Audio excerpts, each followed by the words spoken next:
Mercredi 29 décembre, Madame, Monsieur, bonjour. Tout de suite, les titres de l'actualité.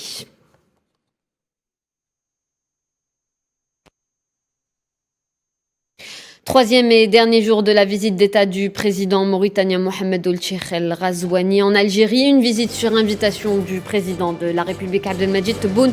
On en parle dans un instant.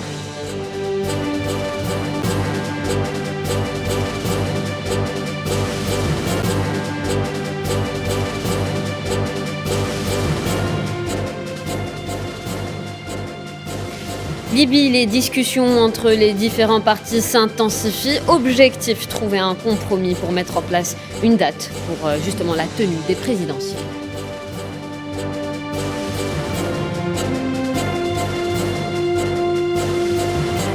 Crise sanitaire après 2 années catastrophiques en termes d'activité et de chiffre d'affaires. Nous ferons le point sur la situation des opérateurs des agences de voyage en Algérie.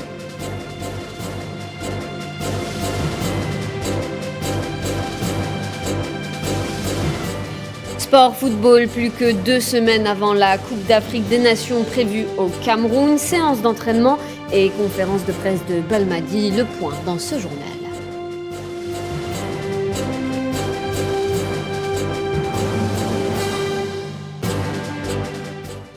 Nous le disions à l'instant en titre, troisième et dernier jour de la visite d'État du président mauritanien Mohamed Ould Cheikh El Ghazouani en Algérie. Une visite sur invitation du président de la République Abdelmadjid Tebboune. Une nouvelle dynamique se dessine entre les relations des deux pays. Leïla Gertal. Le président algérien Abdelmadjid Tebboune est revenu sur l'excellence des relations entre les deux pays et la nécessité de hisser ces relations à un niveau supérieur en matière de coopération bilatérale. Une cérémonie de signature de 4 accords entre accords, protocoles et mémorandums d'entente s'est déroulée à la présidence de la République. 4 accords principaux et mémorandums d'accords relatifs, l'un pour la coopération dans le domaine de la santé, le deuxième dans la formation professionnelle et le troisième a porté également sur un mémorandum d'entente dans le secteur des micro-entreprises. L'accord principal de coopération dans le domaine de l'enseignement supérieur et de la recherche scientifique signé inclut un programme exécutif pour des années 2022, 2023, 2024. Il a été signé dans le même domaine par le ministre de la Recherche scientifique Abdelbaki Ben Ziyen et son homologue mauritanienne. Le président algérien a rappelé dans sa déclaration le grand intérêt accordé par l'Algérie au développement et à la consécration des relations bilatérales. En témoigne de cela la réouverture du passage frontalier algéro-mauritanien. Walhamdulillah, anna alaqat al-baladayn ariqa wa ta'rifu tatawuran lafitan ازدادت وتيرته في المدة الأخيرة بفتح المعبر الحدودي الذي أصبح بالفعل جسرا للتواصل بين سكان المنطقة الحدودية وضاعف من مستوى تبادل تجاري وهو مكسب هام للبلدين. تعزز بإنجاز آخر وهو اللجنة الثنائية الحدودية التي استحدثت مؤخرا للسهر على التعاون في المناطق الحدودية ومتابعة التنسيق. Et toujours dans le cadre de la coopération, le président algérien est revenu sur les relations économiques qui ne demandent qu'à être boostées. Position appuyée par son homologue mauritanien Mohamed Ould Cheikh El Ghazouani. كما شكلت هذه الزيارة فرصة للتداول حول القضايا الثنائية وحول أبرز القضايا الدولية والإقليمية التي تهم بلدينا. وإجمالا فقد كانت هذه الزيارة زيارة مثمرة وبناء جددنا خلالها عزمنا المشترك على مضاعفة الجهود سويا من أجل الدفع بالتعاون بين بلدينا إلى مستويات أكثر تنوعا وأكثر رسوخا. Les deux présidents algériens et mauritaniens ont eu lors de cette visite l'occasion de revoir et de conforter leur position politique et économique dans le cadre du renforcement de la coopération avec le voisinage. Et outre les relations privilégiées entre nos deux peuples, la visite du président Al-Razouani a permis d'échanger les points de vue sur les différentes questions qui intéressent les deux pays, ainsi que l'ensemble des questions régionales et internationales d'intérêt commun, particulièrement la situation en Libye et dans la région du Sahel. Le président de la République, Abdelmadjid Tebboune, est revenu sur la tenue du sommet de la Ligue arabe en Algérie. Il a souhaité un sommet rassembleur et unificateur du rang arabe. On l'écoute justement. العربي المشترك الذي حظي في محادثتنا باهتمام خاص لا سيما وأن الجزائر ستحتضن قريبا القمة العربية والتي نأمل أن تكون قمة جامعة وموحدة للصف العربي. وبطبيعة الحال وفي ظل السياق الدولي المتأزم تتبعه التحديات والتهديدات تطرقنا إلى أولوية تضافر جهودنا وتنسيق مواقفنا وأود هنا أن أشير إلى تطابق وجهات النظر حول هذه القضايا وتوافق مواقفنا بشأنها. Et pour ce troisième et dernier jour de visite d'État du président mauritanien Mohamed Ould Cheikh El Ghazouani, il s'est rendu aujourd'hui à Oran. Il est arrivé à Oran justement. Il a été accueilli par le Premier ministre Ayman Ben Abdelrahman et le ministre de l'Énergie Mohamed Al-Qab. Au programme cet après-midi, le président mauritanien visitera la zone industrielle de Batewa. Plus de détails sur cette visite dans nos prochaines éditions. Économie. Quelle mouche a piqué la Banque mondiale? L'institution de Bretton Woods a publié des chiffres fallacieux, tendancieux, voire sournois au sujet de l'économie algérienne, d'après l'agence de presse officielle algérienne dans une dépêche. Les détails avec Khaireddine Batage.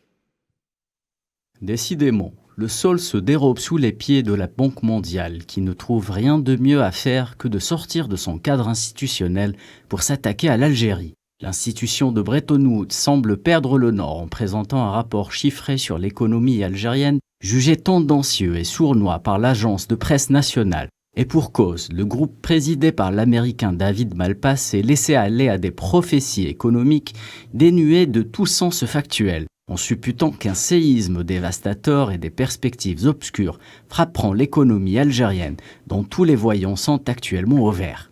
Évoquant même une situation de pauvreté générée par la dépréciation du dinar, qui n'est en réalité qu'un ajustement structurel auquel tous les pays ont recours pour contrer une inflation généralisée, fruit d'une situation inédite induite par la pandémie Covid-19. Mais le summum de la malhonnêteté intellectuelle est atteint lorsque la Banque mondiale prétend de manière mal avisée que l'Algérie dépassera un volume d'importation équivalent à 50 milliards de dollars, au moment où le pays voit ses exportations hors hydrocarbures atteindre un niveau de 4,5 milliards de dollars. Cette hausse est conjuguée à une baisse du déficit de la balance commerciale qui est passé de 10,5 milliards de dollars à fin septembre 2020 à 1,5 milliard de dollars à fin septembre 2021. S'il ne subsiste plus aucun doute que tous les chemins mènent au complot, il conviendrait néanmoins de s'interroger sur les réelles raisons ayant motivé la publication de ces données, qui s'apparentent davantage à un document à charge qu'à un rapport digne du nom d'une institution qui prétend vouloir travailler de concert avec l'Algérie pour le bien de notre nation. Et dans l'actualité internationale, assises nationales au Mali, il s'agit des assises nationales de la refondation organisées par les autorités de transition. Le pays sera donc bientôt fixé sur l'allongement de la transition. Demain, jeudi, seront présentées les futures réformes institutionnelles, le chronogramme pour les prochaines élections présidentielles et législatives. Les recommandations issues de cette concertation mettront donc fin à la période de transition à laquelle le pays est confronté depuis août 2020. Le Tchad et la République centrafricaine préoccupés par la sécurité transfrontalière, c'est le sujet qui était au cœur d'un entretien entre le président centrafricain Faustin Touadéra et le ministre tchadien de la Défense. À la sortie de cette audience, la délégation tchadienne a annoncé à la presse que les discussions ont aussi porté sur la mise en œuvre de la dernière commission mixte. Elle concerne notamment l'ouverture des 2 frontières pour faciliter la libre circulation des personnes et des biens entre ces 2 pays de la communauté économique et monétaire de l'Afrique centrale.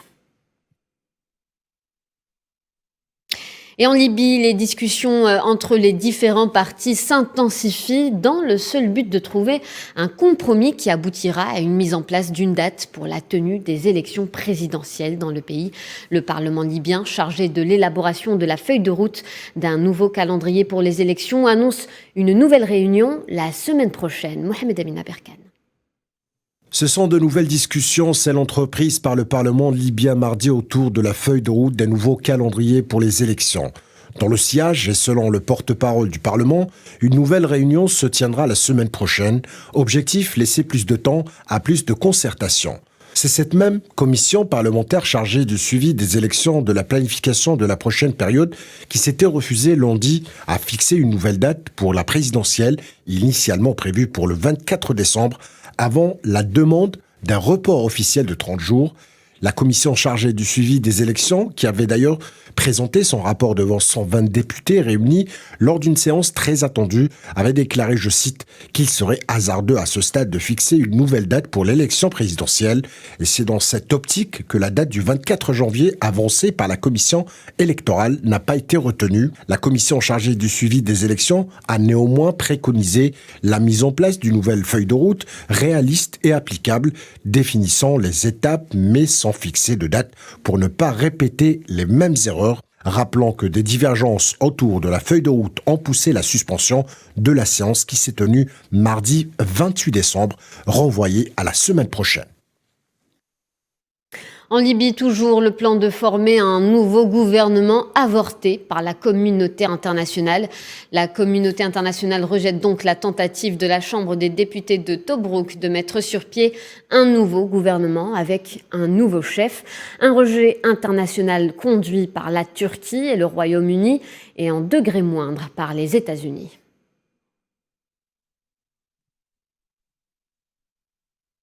En Guinée, le Premier ministre Mohamed Beavogui vient de faire valider sa feuille de route auprès du colonel Mamadi Doumbouya, président guinéen de transition. La gouvernance du pays ou la situation financière y sont abordées. Aucune date pour la prochaine élection présidentielle y est mentionnée. La durée de la transition n'y est pas précisée non plus. Soudan du Sud, l'Organisation des Nations Unies pour l'alimentation et l'agriculture sonne l'alerte au moment où les inondations détruisent plus de 37 000 tonnes de céréales. Le FAO a déclaré que 65 107 hectares de terre ont été submergés depuis mai. Le rapport de l'institution onusienne précise que la majorité des personnes touchées par les inondations ont du mal à survivre. Le changement climatique est désormais impossible à ignorer.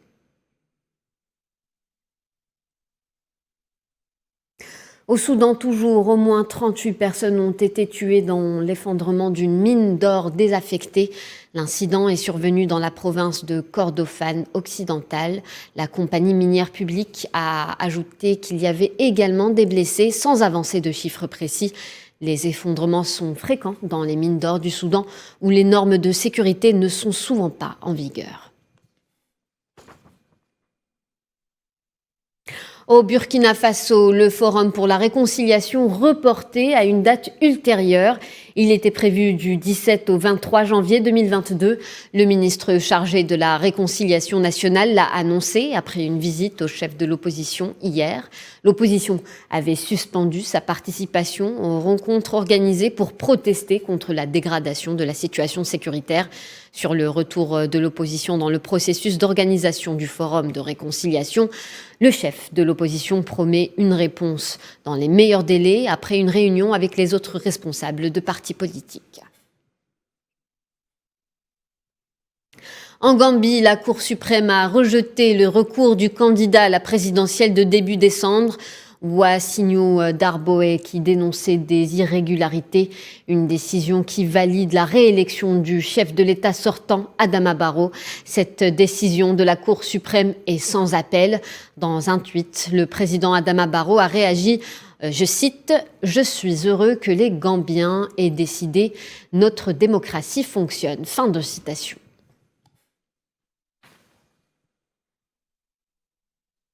Au Liban, grave pénurie d'électricité depuis le mois de mai dernier.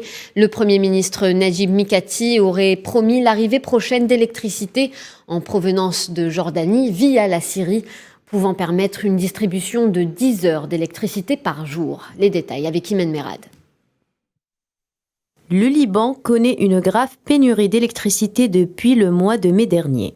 La Banque du Liban ayant refusé d'accorder les devises étrangères nécessaires pour l'achat du gasoil indispensable au fonctionnement des centrales électriques du Liban, les générateurs de quartier qui tentaient de compenser partiellement les multiples coupures quotidiennes ont annoncé un programme de délestage en raison de la hausse des prix des carburants due à la fin des subventions de la Banque centrale. Dans ce contexte, le Premier ministre Najib Mikati aurait promis l'arrivée prochaine d'électricité en provenance de Jordanie via la Syrie, pouvant permettre une distribution de 10 heures d'électricité par jour. De leur côté, les États-Unis ont suggéré la réactivation du gazoduc arabe à destination de la centrale de Deir Ammar au nord du Liban et la fourniture d'électricité en provenance de la Jordanie via la Syrie, accordant une exemption au pays des cèdres des sanctions stipulées par le Kaiser Syria Civilian Protection Act. Par ailleurs, les pourparlers sont toujours en cours concernant le financement du gaz qui pourrait être acheminé au Liban. Les réparations sur les réseaux d'acheminement d'électricité en provenance de la Jordanie ne sont à ce jour pas finalisées. Pour rappel, le président libanais Michel Aoun avait appelé lundi 27 décembre à mettre fin à la paralysie politique dans le pays, accusant indirectement son allié, le mouvement de Hezbollah, de bloquer les réunions du gouvernement. Seul l'État était responsable de la défense du pays. Le président libanais Aoun n'a pas hésité à rappeler le pouvoir de défense suprême de l'État libanais, répondant ainsi au Hezbollah sur ses supposés 100 000 combattants armés et entraînés. Et on va parler à présent des négociations sur le programme nucléaire iranien. Les États-Unis ont fait état de progrès modestes dans ces négociations. Les négociateurs des 3 pays, à savoir la France, l'Allemagne et le Royaume-Uni, signataires de l'accord, ont souligné que cette négociation était urgente. Ils ont notamment insisté sur le niveau d'enrichissement d'uranium par l'Iran qui se rapproche dangereusement du seuil nucléaire, même si Téhéran a déclaré samedi ne pas avoir l'intention d'enrichir au-delà de 60% en cas d'échec des négociations à Vienne. On va parler santé à présent, en commençant par l'Algérie. Le ministère de la Santé a annoncé 335 nouveaux cas confirmés de Covid-19, 219 guérisons et 8 décès enregistrés ces dernières 24 heures. Selon la même source, 27 patients se trouvent actuellement en soins intensifs. Et au Gabon, le gouvernement veut rendre obligatoire la présentation d'un pass sanitaire pour accéder aux lieux publics. Le prix du test PCR voit également une hausse importante. Il y était gratuit jusque-là. Le ministre de la Santé, Guy Patrick Obiang-Dong, a annoncé dans une conférence de presse que le Gabon subissait actuellement une 4e vague de contamination. Celle-ci est, selon lui, plus virulente que les précédentes. Un taux d'incidence jamais atteint en Espagne. Le Danemark, pays au monde le plus touché actuellement, 180 000 nouveaux cas en 24 heures en France. Le variant Omicron se propage. Plusieurs pays enregistrent des records de contamination. On fait le point avec Naïla Hamouda. C'est une nouvelle Europe qui croule sous des records jamais enregistrés de contamination au Covid-19. Le Danemark a franchi la barre des 16 000 cas quotidiens selon le dernier comptage. Le taux de positivité des tests a dépassé les 12%, ce qui fait de ce pays de moins de 6 millions d'habitants le plus touché au monde par cette nouvelle vague. Cela dit, les scientifiques du royaume pensent que la pandémie n'a pas encore atteint son pic.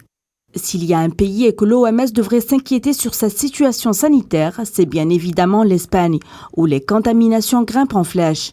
En 24 heures seulement, plus de 200 000 nouveaux cas ont été détectés. C'est le plus grand nombre d'infections au coronavirus depuis le début de l'épidémie. Le record de contamination, lui, a explosé en France avec près de 18 000 cas recensés en 24 heures, un chiffre inégalé depuis le début de la pandémie. Le gouvernement a annoncé que les autotests seraient disponibles dans les grandes surfaces, comme c'est déjà le cas en Belgique. En Grèce, les derniers chiffres de contamination font état de plus de 21 000 nouveaux cas en seulement une journée, plus que le double du nombre de cas enregistrés lundi. Et selon les autorités sanitaires, cette tendance à la hausse du pourcentage de contamination est liée principalement au nouveau variant Omicron. Et enfin, le Royaume-Uni n'est pas en reste, puisqu'il est lui aussi confronté à une propagation fulgurante d'Omicron. Mardi, 130 000 nouveaux cas supplémentaires en Angleterre et au Pays de Galles ont été recensés. Encore un nouveau record depuis le début de l'expansion du virus. Et en Italie, coup de filet pour les faux passes sanitaires. 17 canaux d'une application de messagerie proposant des faux passes sanitaires ont été suspendus par la Brigade des Finances. Environ 140 000 personnes auraient été abonnées à ces chaînes suspectes. Pour 500 €, ces pages proposaient l'obtention de passes et de QR codes. Dans le vieux continent, c'est un retour inquiétant de la grippe aviaire durant les fêtes de fin d'année. Plusieurs foyers ont été détectés en République tchèque, en Slovénie ou encore en France. Les autorités sanitaires de ces pays se sont vues obligées d'abattre tous les volailles touchés par cette souche H5N1 par crainte de propagation dans d'autres pays européens. Les détails avec MLM Zenzitouni. À 50 km de Prague, 100 000 poules ont été abattues cette semaine. En conséquent, 1,2 million devaient être détruits. Selon les vétérinaires, la souche H5N1 est très agressive et virulente. La République tchèque enregistre un record de 48 foyers de contamination cette année. Pour Lanka Anousova, responsable régionale de l'administration vétérinaire, il s'agit de la plus importante épidémie qui soit apparue dans le pays. À l'origine, 200 000 animaux devaient être abattus. La Slovénie a également confirmé des premiers cas cette semaine. Une ferme a notamment été placée en quarantaine ce mardi. Dans les Landes, en France, l'épidémie a également frappé. 7 foyers de grippe aviaire ont déjà été détectés. Tous les canards concernés ont été abattus préventivement et des exploitations détruites. Pour un meilleur contrôle, les autorités sanitaires françaises ont demandé aux producteurs de confiner leurs volailles afin d'éviter tout contact avec les oiseaux migrateurs et réduire le risque de contamination. Pour l'heure, la transmission du virus ne se fait que de l'animal à l'homme, mais les autorités sanitaires redoutent une évolution du virus vers une autre forme transmissible d'homme à homme, ce qui serait tout simplement une porte ouverte à une nouvelle pandémie qui viendra s'ajouter aux autres déjà difficiles à contrôler et à éradiquer. Le 10 janvier prochain se tiendra à Genève une rencontre qui réunira des représentants russes et américains. Une rencontre qui vient 2 jours avant celle qui réunira la Russie et les membres de l'OTAN. La raison de ces rencontres, c'est bien évidemment la situation à la frontière ukrainienne. Les détails avec Thierry Makassi. C'est une rencontre d'envergure qui se tiendra le 10 janvier à Genève entre la Russie et les États-Unis d'Amérique en vue d'engager des pourparlers concernant les tensions à la frontière ukrainienne. D'ailleurs, cette initiative n'est pas la première du genre prévue en 2022. Le 12 du même mois verra aussi une rencontre entre la Russie et l'OTAN. Le lendemain, c'est-à-dire le 13 janvier, un autre tour de discussion en vue d'un apaisement de situation en Ukraine est aussi prévu. Cette fois-ci, au sein de l'Organisation pour la sécurité et la coopération en Europe. C'est un véritable bras de fer qui oppose la Russie, Kiev et ses alliés, concernant la frontière ukrainienne. En effet, ces derniers reprochent par ailleurs à la Russie le déploiement de ses forces militaires le long de sa frontière avec l'Ukraine, allant jusqu'à lui prêter des velléités d'invasion. Ce n'est pas un conflit récent. Cela fait 7 ans que le torchon brûle entre les protagonistes. C'est-à-dire depuis la chute encouragée par les grandes puissances, plus particulièrement par les USA, du président ukrainien Viktor Yanukovych. Le flanc oriental de l'Ukraine est un véritable enjeu pour les grandes puissances, qui continuent à user de leur influence sur le gouvernement central à Kiev. D'ailleurs, Moscou ne cesse de demander des explications sur les mouvements de troupes et l'acheminement d'équipements lourds à l'abord de sa frontière. Ce qui dérange les pays de l'OTAN est nul doute le rapprochement entre le Kremlin et les pays d'Europe de l'Est. Cela dit, une question reste posée en vue de tous ces pourparlers. Quel avenir pour l'accord de Minsk qui avait abouti à la signature d'un cessez-le-feu? Et aux États-Unis, le démocrate Harry Reid, ancien chef de la majorité au Sénat et membre du Congrès le plus ancien du Nevada, est décédé hier, mardi, à l'âge de 82 ans, après une bataille de 4 ans contre le cancer du pancréas. L'ancien boxeur devenu avocat était largement reconnu comme l'un des négociateurs les plus durs du Congrès. Au cours d'une carrière de 34 ans à Washington, Harry Reid a maintenu le Sénat contrôlé par son parti à travers 2 présidents, à savoir le républicain George W. Bush et le démocrate Barack Obama. Elon Musk accusé par la Chine de perturber l'espace. La Chine a accusé les États-Unis de graves menaces à la sécurité de ses astronautes après que 2 satellites du milliardaire Elon Musk auraient manqué d'entrer en collision avec sa station spatiale. SpaceX n'avait pas commenté cette information, ce qui a déplu aux internautes chinois. Elon Musk, qui vient d'être élu personnalité de l'année par le magazine américain Time, est très connu en Chine pour ses voitures électriques Tesla. Économie, on va s'intéresser aux agences de voyage. Après 2 années catastrophiques en termes d'activité et de chiffre d'affaires à cause d'une situation pandémique plus ou moins, et on peut le dire, atroce, l'optimisme commence à regagner les opérateurs des agences de voyage en Algérie. Les détails avec Mohamed Wali Ben Chaben. Les chiffres sur les réservations des voyages pour célébrer les fêtes de fin d'année à l'étranger ou vers des destinations dans le sud du pays ont été très significatifs durant cette période, et ce, malgré l'émergence de variants Omicron. Cela atteste la reprise de l'activité des agences de voyage après 2 ans de stagnation. Effectivement, il y a un retour progressif de l'activité touristique par les agences de voyage, aussi les propriétaires des hôtels ainsi que toutes les associations activant dans le secteur du tourisme. Le rebond de la demande sur les voyages a touché également la destination du Sahara, destination très prisée par les Algériens, mais aussi par les étrangers. Tout le monde témoigne qu'il y a un grand engouement vers les différentes destinations du tourisme domestique. Il n'y a pas que le tourisme saharien, mais on a aussi le tourisme de montagne, le tourisme d'hiver et même le tourisme des aventures. En Algérie, nous avons tous les tourismes, sans oublier le tourisme thermal. Pour passer les vacances de fin d'année et célébrer le nouvel an, de nombreux touristes optent également pour des séjours en Tunisie, en Turquie ou encore à Dubaï.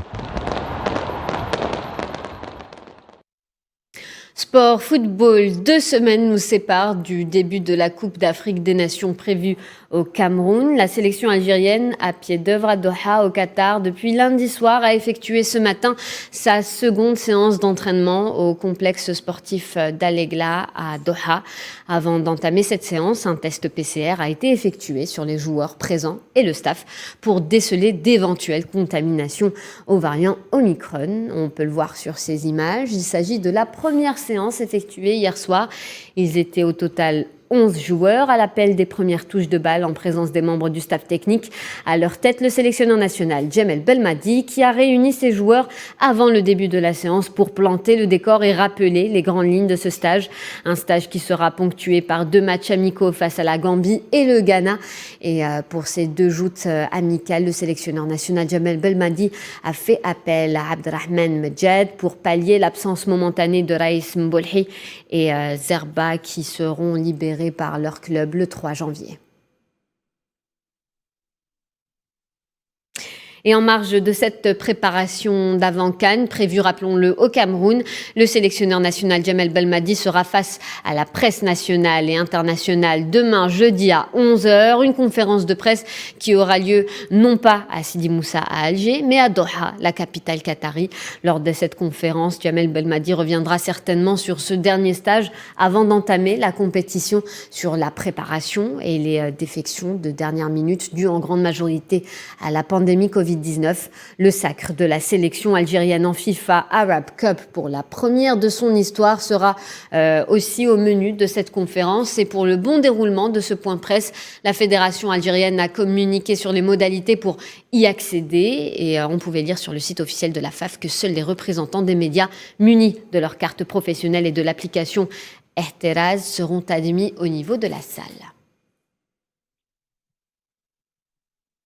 On va parler culture avant de se quitter. On va parler musique avec l'incontournable chanteuse mauritanienne Malouma, chanteuse populaire et femme de terrain avec sa voix.